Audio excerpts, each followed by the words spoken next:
Good evening. Welcome back. I'm Mayor Bianca Motley Room. We're ready to start our workshop session. It is 6:02. All council members are present.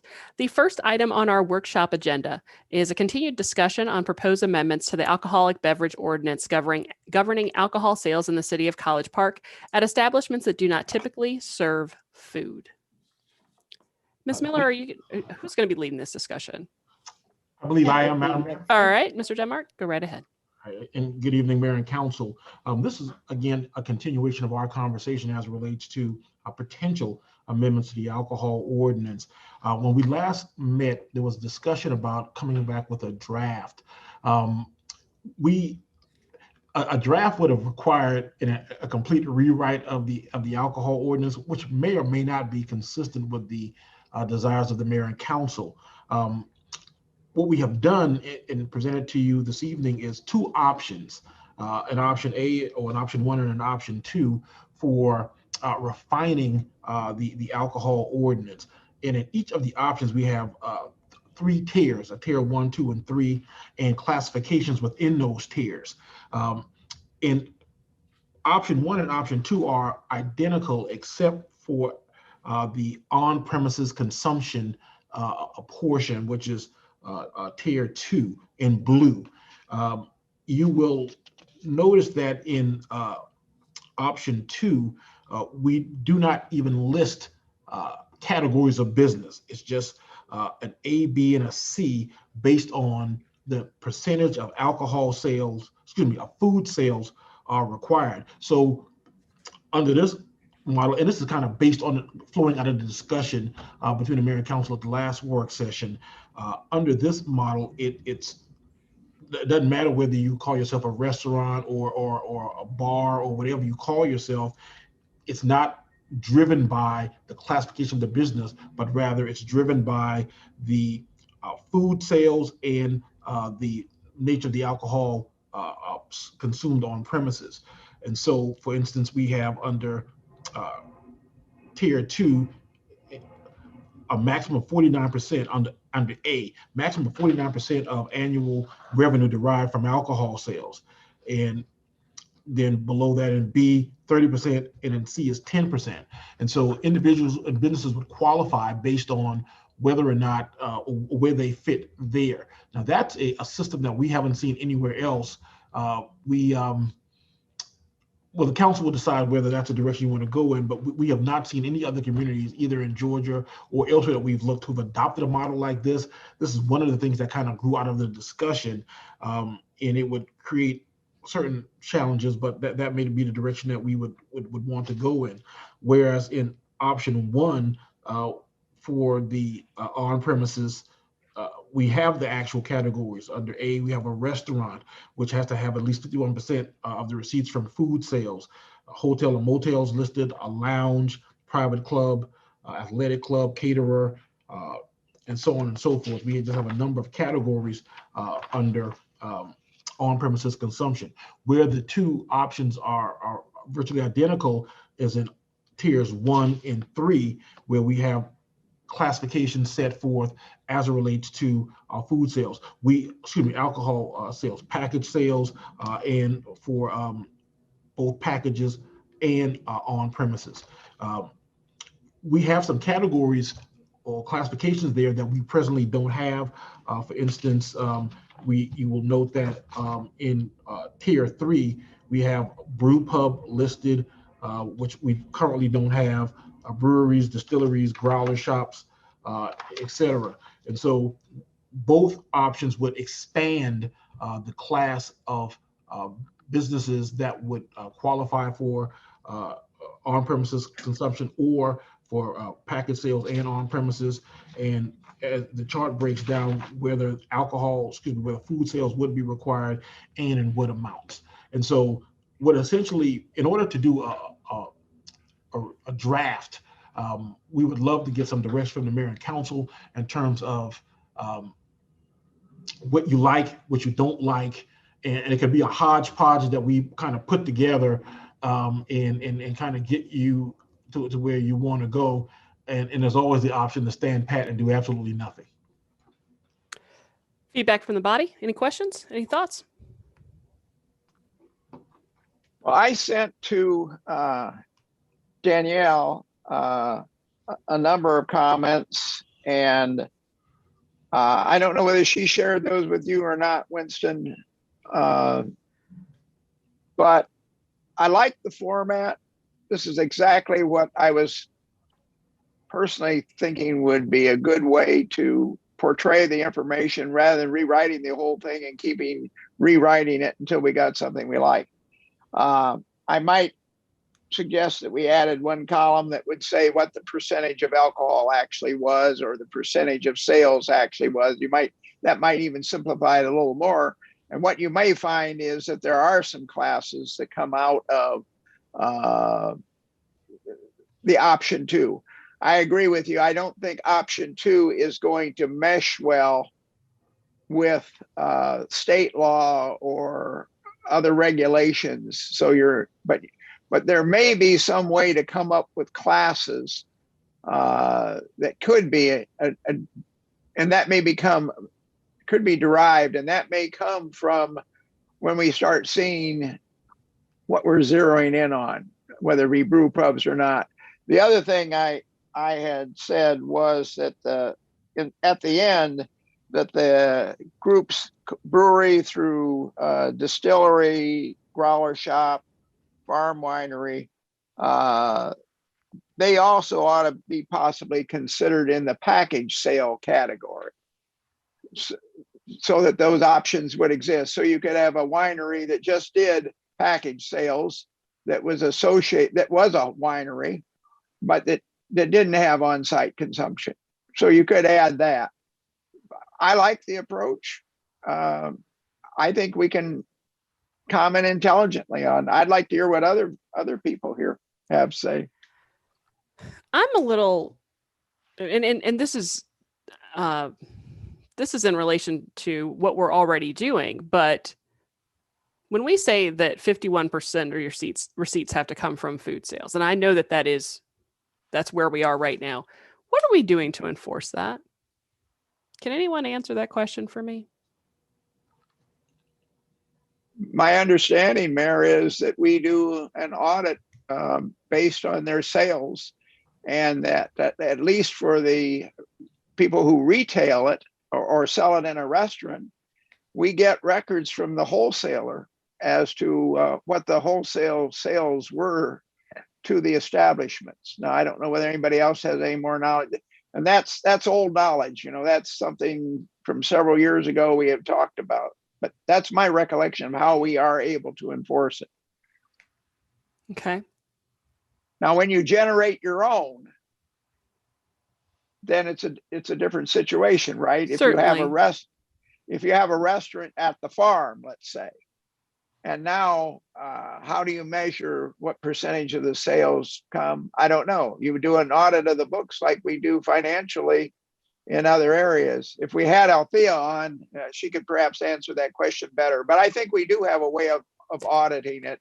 As a matter of fact, I believe we do have her on. How much time is that going to take for our people to audit the records? Well, I just want to talk about what we're doing now, because I get the sense that we probably got some restaurants masquerading as clubs. I'm sorry, clubs masquerading as restaurants in our city right now. Absolutely. At least we did. I don't think that that's anything that is a big old secret. So how are we addressing this as of June 7th, 2021? Are we doing regular audits? Are we looking to determine whether or not folks are already in compliance with this? And if we're going on the percentage for, if we're looking at ancillary, for instance, how do we employ this method and make it something that's actually going to be enforceable if we're already having issues in that regard? Now, that's been my big concern about changing the alcohol ordinance, for exactly that reason. My anticipation is that we will have groups that will swoop in and say, hey, this is a great opportunity to game the system. and I'm going to have an art gallery. I think I gave that example. I'm going to have an art gallery. I'm going to put 5 paintings on the wall and I'm going to sell them. And it's really a bar. And that's it.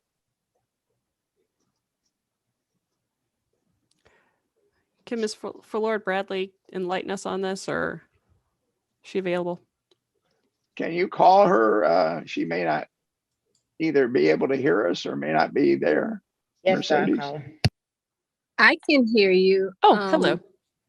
Hello. I didn't hear the entire conversation. So are we talking about alcohol license? In regard to... Go ahead, Mayor. Well, how are we determining whether or not restaurants are meeting the criteria of serving 51% or more food currently? I'm not regulating the alcohol licenses. I believe that is through the city clerk's department. Clerk's office. Okay. Yes. And we've got the deputy clerk here tonight, Ms. Thornton, and I don't want to put you on the spot here, but can you offer us any information on that, or would that be a question better left for Ms. Moore?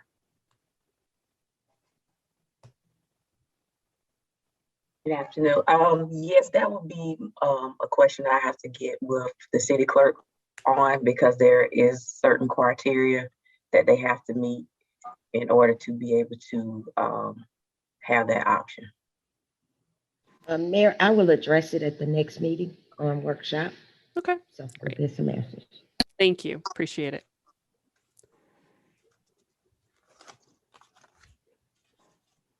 All right. Any other thoughts, questions?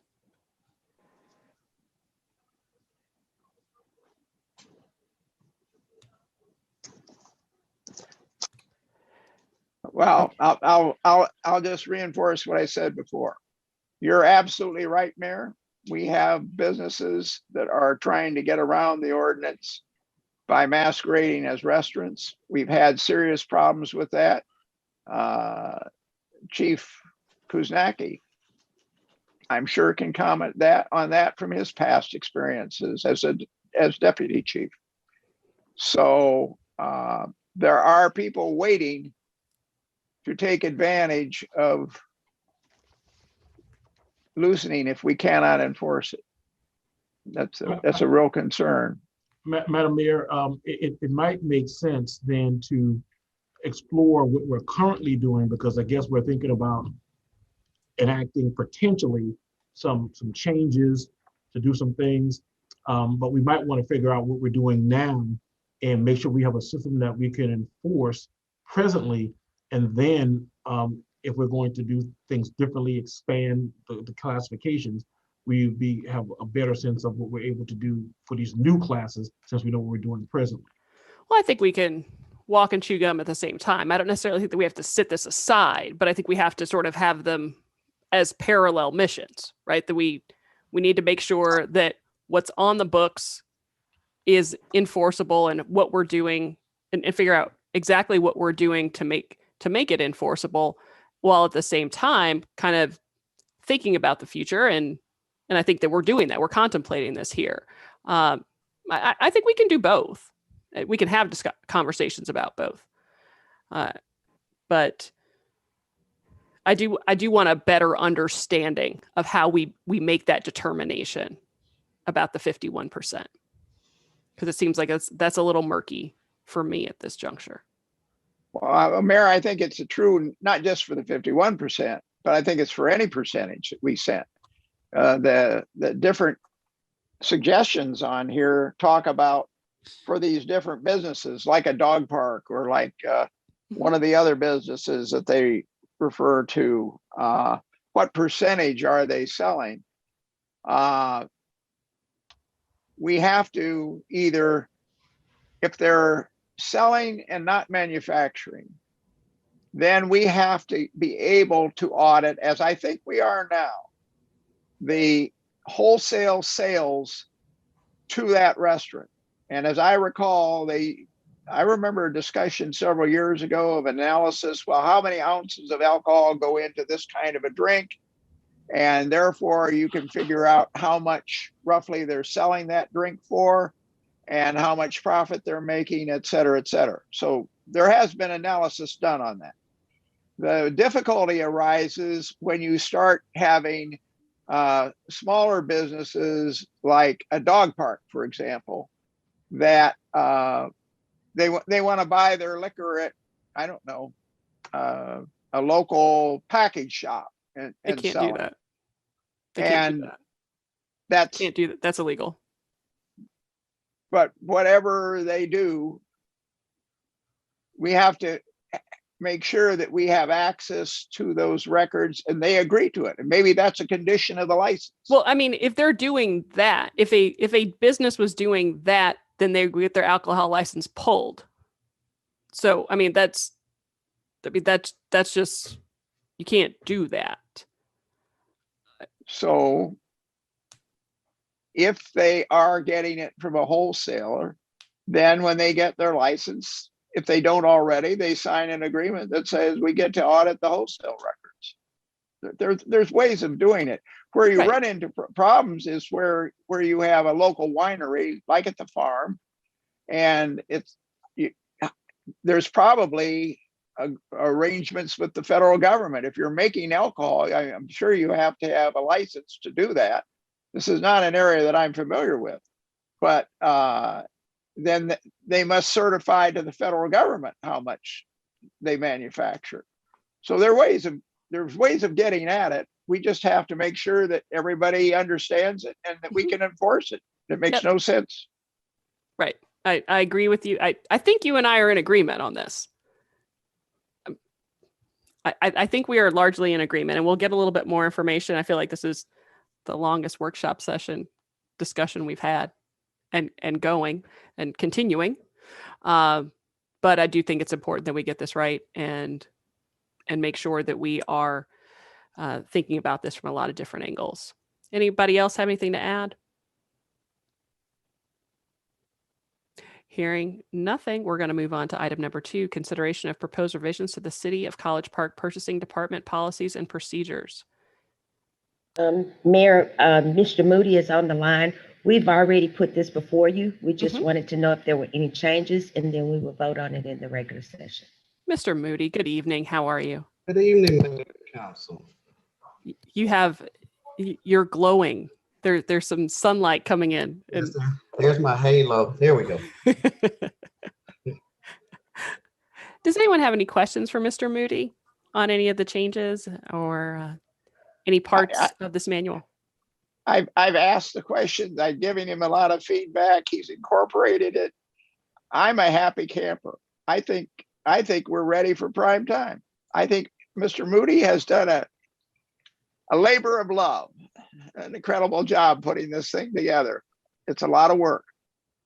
Thank you. I'll tag on to that as well, because, you know, we've talked a little bit. He answered a few of my questions, and I think it's a great document. I think he's done a good job. I think the legal help, everybody's been involved. I think it's a very good job and one he can be proud of. So I don't have any problems with it at all.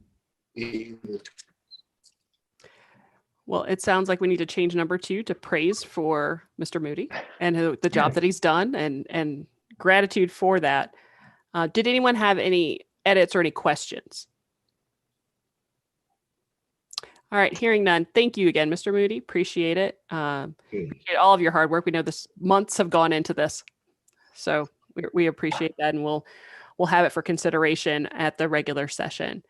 All right. Thank you very much. Thank you. All right. So I don't think we have any additional workshop business, but we do have some additional executive session business. So at this time, I will take a motion to re-enter executive session for the purposes of discussion of real estate litigation, personnel, and cybersecurity. So moved. For a second. Is that Councilman Gay? Yes. Okay. Thank you, sir. All those in favor? Aye. All right. Thank you, gentlemen. That is unanimous. I'll see you on the other link. Hey, James, I'm going to